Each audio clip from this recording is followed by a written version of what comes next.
Over the years that I've been working with horses and riders, I have come across all sorts of different misconceptions, untruths and myths when it comes to rider fitness. In this short session, I'm just going to run through my top 5 and hopefully dispel some of those myths and get you on the right path when it comes to your rider fitness. So coming in at number 5 is the good old, I do lots of cardio work, therefore I am fit to ride. Unfortunately, this is wrong.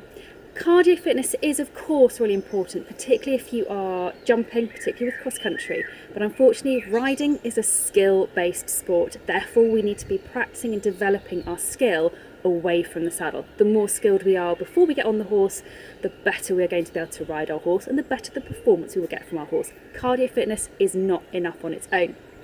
At number 4, it's the good old, my hip flexors are tight.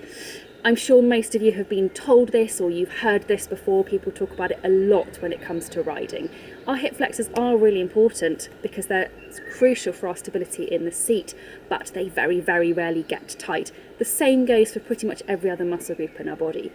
Tightness can happen as a result of things like injury and surgery, but more often than not, muscles are overactive because there is weakness in the area. Instead of trying to stretch a muscle, and in fact we can't actively stretch and make a muscle tissue longer unless we are recovering from something specific like an injury or surgery, we want to be focusing instead on strength. And because riding is a dynamic sport where we're on the move, we want to be making sure that the strengthening that we do is dynamic and on the move as well. So static stretches, out the window. At number 3, it's a classic, I look straight. And people often say to me, oh, my instructor has a look and always says I look really straight, or my friend watched me from behind the other day on a hack and said I look really straight. That is fantastic. If you look straight, that's a really good starting point.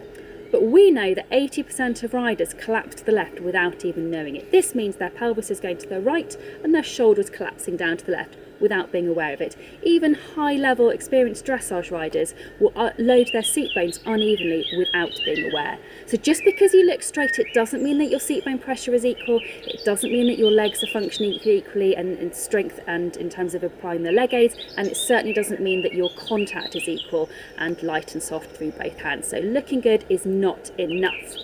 At number 4, I ride 5, 10, 15 horses a day, therefore I am fit to ride.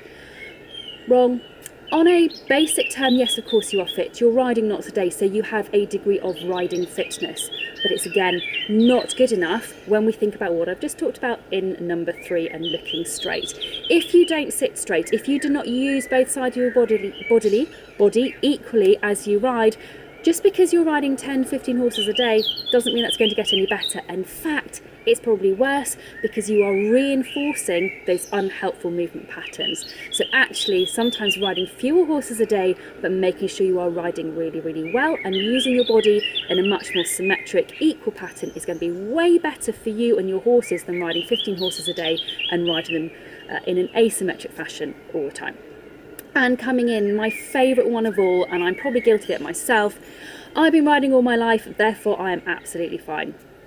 Great. Yes, of course, riding all your life gives masses of experience, and who'd want to go around badminton if they've only been riding for a year? This is great, but unfortunately the bad news is that the longer you've been riding and the older you are, the greater the degree of asymmetry through your body.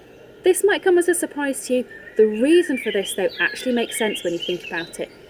We as riders have a really tough job absorbing the forces that come up through the horse, through the saddle and into our body. We have to work really, really hard. It's one reason why riding is such a difficult sport to do.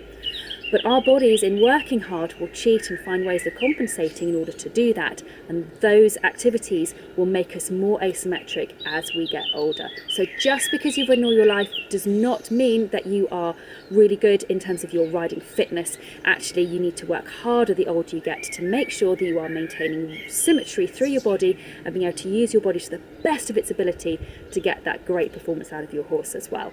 So, hope that's been interesting. Maybe you knew all of that anyway and you're already working to sort all of those issues out. If some of these have been surprising, do let me know. I'd love to know what you think of the examples I've given you here. And I hope that if you didn't know all of these before, this is going to inspire you to really take your rider fitness efforts up just another notch.